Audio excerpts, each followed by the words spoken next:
ko bai zama bako, mai shi ake mawa roƙo, alamar bara a ɗaukoko. Talika kuma taleko wanda ya ji yau ya kai sako.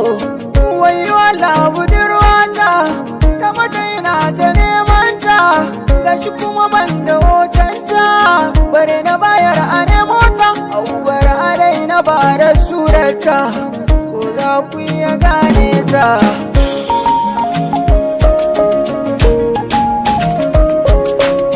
Ita dai ba fara ce ba, ba kuma baka bace can ba, ba doguwa ce ba, ba kuma gajeriya ce ba, ba mai rabiya ce ba, ba inyamura ce ba, ni ba haushiya ce zan kuma kyanta ba zai yi misali ba. Komai za ka yi na burgewa kai mata ba za ta kalla ba, ita inda ba ni ba to ba za ta yi ta kowa ba. Ni ma da muka fara soyayya farko kamar ba za ta amsa ba, daga baya ta nuna ta amsa amma ba ta faɗan a baki ba.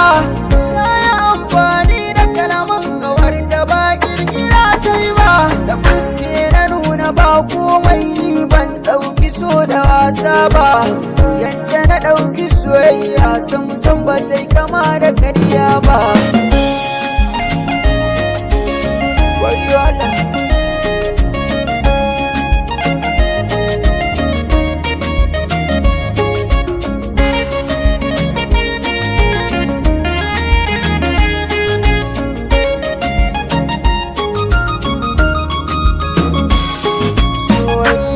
Ta saka na ali kullum ina cikin yanayi, ni ba ɗan giya ba ko tafiya nake sai na ji kawai ina talayi. Yanayin suwa lokacin da zai kama ka baya duba ra'ayi, watsam yake shiga ya tafiya zuciya ya barka kullum cikin sa'ayi. Tunani da fargaba rana da dare safiya ka kwana ayi, santa zuciya ta yashe ke gashi yanzu ta fece, ta riga da ta kumce, bar tana ginana ce, raina da zuci ta sace, don Allah duk wanda ya dace da ganinta in ya sanar mini ba zan ki ba shi kyauta ba. Wayo Allah.